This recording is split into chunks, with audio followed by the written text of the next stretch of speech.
지금부터 약 50년 전 미국 위스콘신주 밀워키시에서 있었던 실화입니다. 어느 추운 겨울날 밀워키 시립병원 입구에 생후 6개월 정도의 어린 아기가 버려져 있었습니다. 그런데 이 아기는 나면서부터 앞을 보지 못하는 맹인이고 뇌성마비까지 겹친 비참한 장애아였습니다. 아마 그 부모는 이런 아이를 키울 수가 없어서 이 아이를 버리고 또 병원에 갖다 버리면 병원에서 이 장애 있는 아이를 좀 잘 돌봐줄 것이라고 하는 기대를 가지고 그곳에 버렸던 것 같습니다. 하지만 이 아이를 발견하고 몹시 당황한 이 병원 당국은 이 아이를 어떻게 할까를 모여서 의논을 하다가 얼마 전까지 이 병원에서 간호사로 일을 하다가 은퇴를 한 메이 렘키라고 하는 간호사에게 이 아이를 좀 위탁을 하면은 어떻겠는가 생각을 하고 병원장이 이 렘키 부인에게 전화를 걸었습니다. 독실한 크리스찬이었던 이 렘키 부인은 이 병원의 제안을 받고 아무 조건 없이 그 아이를 자기가 데려다 키우겠다고 하고는 그 아이를 자기 집으로 데려왔습니다. 그리고 그 아기에게 레슬리라고 하는 이름도 지어주었습니다. 이 아이는 그 장애 때문에 분유를 다 주어도 분유를 빨지 못했고 팔과 다리가 마비가 되어서 움직일 수가 없었습니다. 렘키 부인은 이 레슬리의 생명을 소생시키기 위하여 초인적인 노력을 기울였습니다. 그러나 식물인간 레슬리는 단 한 번의 움직임도 말 한마디도 하지 못하며 그냥 세월만 흘러갔습니다. 조금씩 지치던 렘키 부인은 이렇게 하나님께 눈물의 기도를 드렸습니다. 하나님, 제가 레슬리를 찾은 것도 선택한 것도 아니지 않습니까? 이 아이를 위해 제가 선택된 것이 아니었습니까? 이 선택을 했다고 하면 이 선택 뒤에는 하나님의 뜻이 분명히 있는 줄로 믿습니다. 그 뜻이 무엇입니까? 저는 지금 심히 지쳐가고 있습니다. 이런 기도를 드리면서 이 렘키 부인은 포기하지 않고 레슬리를 껴안고 날마다 걸음마 연습을 시킵니다. 온갖 재활 치료를 정성껏 감당하면서 했습니다. 그렇게 계속하기를 18년 동안이나 계속했습니다. 그때 렘키 부인의 나이는 이미 70이 넘었습니다. 옆에서 도와주던 남편과 주변의 친구와 친척 모두 다가 렘키 부인에게 말하기를 이제는 포기하고 얼마 남지 않은 당신의 생에 당신의 삶을 찾으라고 그렇게 권면을 했습니다. 몸과 마음이 지칠 대로 지친 렘키 부인은 절규하듯이 하나님 앞에 이렇게 부르짖습니다. 생명과 사랑의 하나님, 성경은 수많은 기적을 이야기하고 있습니다. 그런데 하나님, 어찌하여 하나님은 이 아기를 그냥 내버려 두시는 겁니까? 기적을 주옵소서. 이 아이가 육체적 정신적인 감옥을 깨고 새로운 생명으로 태어나게 해 주옵소서라고 기도했습니다. 그러던 어느 날이었습니다. 갑자기 레슬리의 엄지손가락이 움직이더니 침대 옆에 있는 기타줄을 튕겼습니다. 18년 만에 처음으로 움직이는 것이었습니다. 그 순간 렘키 부인의 머리에는 음악이다 음악이야 라고 외치는 소리가 스쳐갔다고 합니다. 랭키 부인은 남편과 함께 이 레슬리의 방에다가 피아노를 들여다 놨습니다. 그리고 전축과 라디오를 번갈아 틀면서 그 방 안을 온통 음악으로 가득 채웠습니다. 그리고 레슬리의 손을 끌어당겨 피아노 연습을 유도했지만 그것은 잠시뿐 레슬리는 또다시 응답 없는 옛 식물인간으로 되돌아가곤 하는 것입니다. 그것으로 모든 것이 끝난 듯 했습니다. 그리고 그 일이 있은 지 몇 달이 지났습니다. 정확하게 1971년 추운 어느 겨울 새벽 3시, 믿을 수 없는 기적이 이 가정에서 일어났습니다. 밤에 자는데 갑자기 누군가가 그 새벽에 피아노를 치고 있었습니다. 그 소리는 레슬리의 방에서 흘러나오고 있었습니다. 랭키 부인은 떨리는 가슴으로 레슬리의 방문을 열었습니다. 그런데 이게 웬일입니까? 미소를 머금은 레슬리가 18년 동안 식물인간이었던 그가 피아노를 치고 있었습니다. 이 기적을 보는 순간 랭키 부인은 이렇게 소리쳤습니다. 하나님 참으로 감사합니다. 하나님은 레슬리를 잊지 않으셨군요. 하나님 참으로 감사합니다. 레슬리는 생명의 표현을 시작했습니다. 하루하루 달라지기 시작했습니다. 이제는 노래를 부르기 시작했습니다. 목소리가 얼마나 큰지 그의 노래소리는 온 동네에 울려 퍼지게 되었습니다. 이 사실이 미국 전역에 알려지게 되었고 레슬리는 TV에 출연해서 피아노 연주를 하게 됐습니다. 이때 레슬리의 기사를 쓴 기자는 이것을 인간 승리라고 큰 제목을 붙여서 미국의 모든 시청자들에게 이 소식을 알렸습니다. 그러면서 이 기자는 이 기적은 램키 여사의 사랑과 헌신이 낳은 기적이라고 알렸습니다. 그렇습니다. 이 기적은 램키 여사의 사랑과 헌신을 통해서 나타난 기적입니다. 그러나 그 여인의 이 사랑과 헌신 외에 그의 기도를 들으신 하나님이 역사하심인 줄로 분명히 믿습니다. 예수님이 이 땅을 떠나시면서 우리에게 성령을 보내주시겠다고 약속하셨고 그 약속대로 성령은 오순절 마가의 다락방에 최초로 임했고 지금도 그 성령은 우리와 함께 살아서 역사하시는 줄로 믿습니다. 여러분, 믿음이 무엇입니까? 믿음은 절망적인 환경이 나를 삼키지 못하도록 하나님의 능력으로 버티는 것이 믿음입니다. 그런데 이것이 우리의 힘으로는 불가능합니다. 우리는 지극히 환경적인 존재입니다. 나를 둘러싸고 있는 이 환경으로부터 자유한다고 하는 것이 쉽지 않습니다. 그렇기 때문에 우리는 하나님께 도우심을 구해야 합니다. 오늘 본문 말씀입니다. 이와 같이 성령도 우리의 연약함을 도우시나니 우리는 마땅히 기도할 바를 알지 못하나 오직 성령이 말할 수 없는 탄식으로 우리를 위하여 친히 간구하시느니라. 여러분, 우리가 절망적인 상황에 빠져 있을 때 어떤 때는 정말 기도조차도 할 수 없을 때가 있습니다. 그럴 때 성령님은 오셔서 탄식하며 우리를 위해 기도해 주신다는 겁니다. 우리를 도와주신다는 겁니다. 믿으시기 바랍니다. 그런데 여기 이 성령님이 우리를 도우신다고 하는 이 도우시나니라고 하는 이 말은 헬라어 원어 성경에 보게 되면 이 도우시나니라고 하는 이 말을 헬라어로 시남 틸람 바네타이라고 그렇게 적었습니다.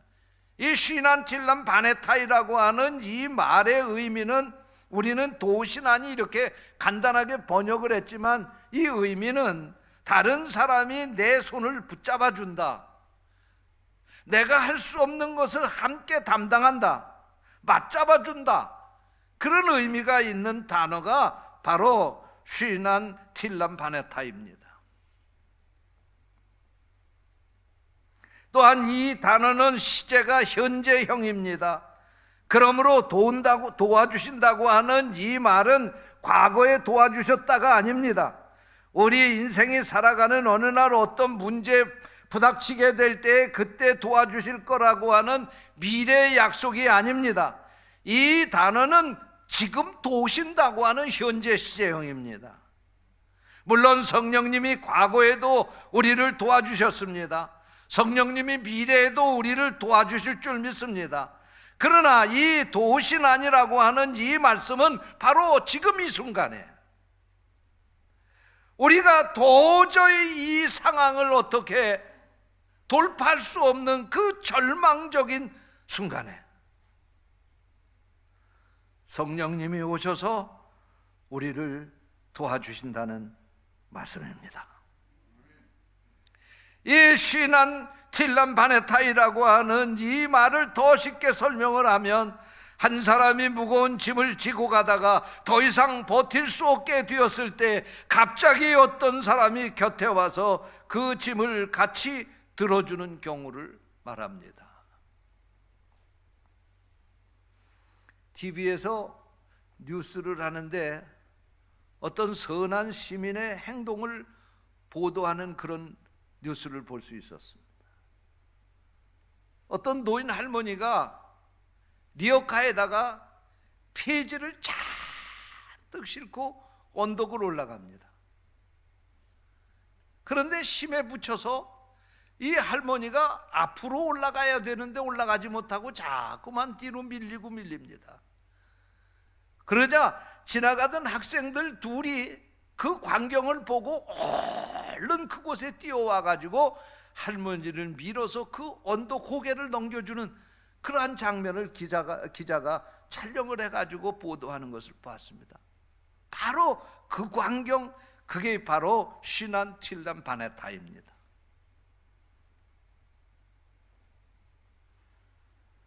이제는 끝이다, 이제는 절망이다, 이제는 더 이상 내가 어떻게 할 수 없다고 단식하는 바로 그 순간에 나와 함께 짐을 져주시는 그분이 계시는데, 그분이 바로 성령님이라는 말씀입니다. 할렐루야. 인생을 살아가는 어느 날 앞에 큰 구덩이가 놓여 있습니다. 다리를 놓지 않고는 그 구덩이를 한 걸음도 건너갈 수가 없습니다. 또 인생을 살아가는 어느 날 거대한 바위가 내 앞에 딱 가로막고 서 있습니다. 이것을 치우지 않고는 한 걸음도 나아갈 수 없습니다.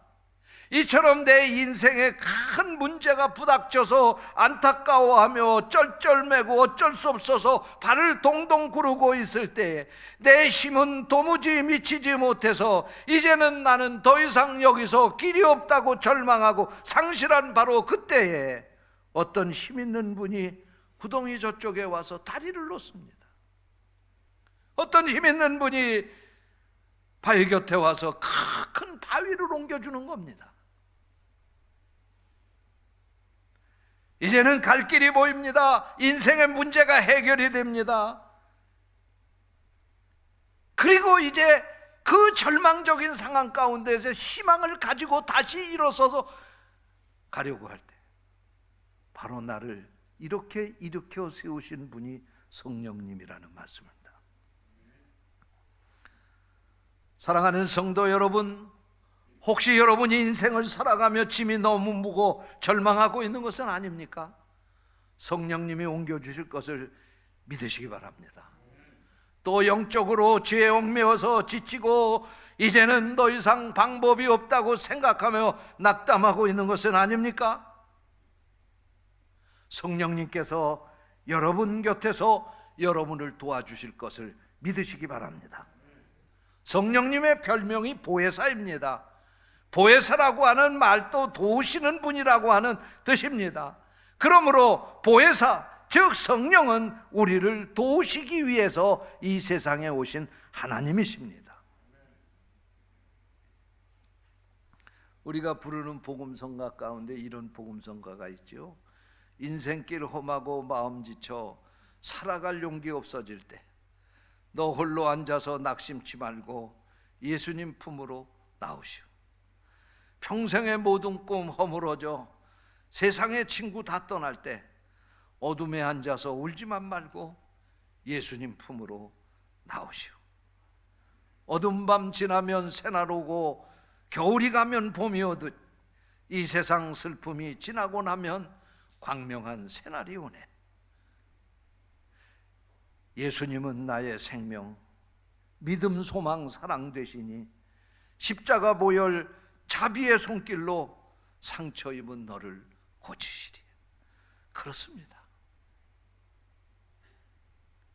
성령님은 우리를 도와주시기 위해서 우리 곁에 계십니다. 그의 손을 붙잡으시기를 주님의 이름으로 축원합니다. 19세기 미국의 세계적인 대부흥사 무디 목사님이 이런 말씀을 하셨습니다. 인간은 깨진 그릇과 같으므로 계속 충만하게 되는 방법은 물이 쏟아지는 수돗물 아래에 그 깨진 그릇을 갖다 놓는 방법밖에는 없다. 그렇게 말을 했습니다. 그렇습니다. 인간은 평소에 물을 충분히 저장하고 있어서 오랜 가뭄을 견딜 수 있는 저수지 같은 존재가 아닙니다. 예수 믿고 성령 충만했다고 해도 그 충만함이 오래 지속할 수 없는 연약한 존재입니다. 이 무디 목사님이 말씀한 대로 우리는 깨어진 그릇과 같은 존재입니다. 그러므로 계속해서 성령 충만함을 받지 아니하면 그 충만함이 사라져서 육신에 속한 사람이 될 수밖에 없는 존재입니다. 죄에 빠질 수밖에 없고 우리는 절망하고 낙심할 수밖에 없는 존재인 것입니다. 그러므로 우리는 매일매일 이 성령님을 의지하고 살아야 합니다. 성령님 앞에 나를 맡기고 살아야 합니다. 그러면 어떻게 사는 것이 성령님께 나를 맡기고 성령 충만해서 사는 비결일까요? 교회를 가까이 하는 것입니다. 예배를 소중히 여기고 빠지지 않는 것입니다. 말씀을 사모하는 것입니다. 그리고 기도 생활에 더욱 힘쓰는 것입니다. 이것은 2000년 전이나 오늘이나 아무것도 다를 것이 없습니다. 초대교회 성도들이 성령 충만하기 위해 이렇게 살아가듯이 오늘 이 시대에도 우리가 이렇게 살아야 성령 충만해서 살 수가 있고, 성령 충만해서 살아갈 때에 시간과 공간을 초월해서, 환경을 초월해서 성령님은 우리를 도와주시는 것입니다.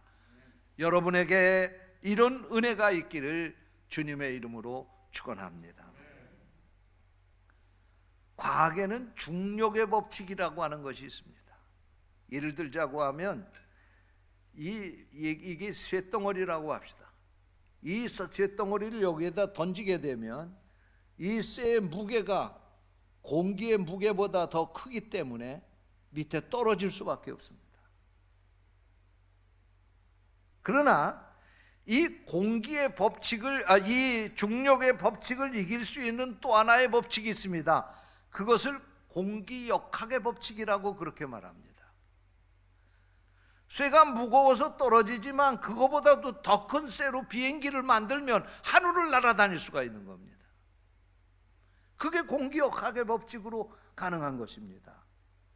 여러분, 우리가 10층 아파트에서 뛰어내리면 중력의 법칙에 의해서 우리가 추락해서 죽을 수밖에 없지만 10층에서 행글라이더를 타고 뛰어내리면 공기역학의 법칙에 의해서 우리는 날아갈 수가 있게 되는 것입니다. 여러분, 저는 우리 인간도 마찬가지라고 생각합니다. 우리가 나 자신을 의지하고 사는 것은 중력의 법칙처럼 내가 아무것도 아니기 때문에 떨어지고 깨질 수밖에 없는 것입니다. 그러나 공기역학의 법칙처럼 우리가 성령님을 의지하고 살면 우리는 깨질 수밖에 없고 부족하고 연약한 존재, 그래서 우리는 낭망하고 실패할 때 낙심하고 상실감을 가지고 살아갈 수밖에 없지만, 그러나 성령님이 우리를 도우시면 우리는 그런 가운데서도 비상하는 삶을 체험하게 될 줄로 믿습니다. 사랑하는 성도 여러분, 보잘것없는 남 잊지 마시고 우리를 도우시기 위해서 우리에게 오신 성령님 붙잡고 믿고 그 성령님과 함께 저 천국까지 믿음으로 승리하며 가는 성도들 되시기를 주님의 이름으로 축원합니다. 기도하겠습니다. 하나님 아버지, 오늘 저희들에게 귀한 말씀을 주셔서 다시 한번 성령님을 의지하고 살아야 되겠다고 하는 간절한 믿음 갖게 해주시니 감사합니다. 사람 쳐다보고 세상의 환경을 쳐다보면서 살지 않게 하시고 나를 도우시기 위해 내 곁에 오신 성령님 바라보면서 그 성령님을 의지하고 살아가는 우리 성도들 되게 하여 주옵소서. 그래서 날마다 이 어지럽고 죄악 많은 세상에서 멸망하고 타락하고 죄짓고 지옥에 갈 수밖에 없는 이 환경 가운데서도 성령님의 도우시는 힘으로 비상하는 삶을 살게 하여 주시옵소서. 이 모든 것 다 딛고 일어서 저 천국까지 승리하고 가는 우리 성도들 되게 하여 주옵소서. 우리 구주 예수 그리스도의 이름으로 기도하옵나이다. 아멘.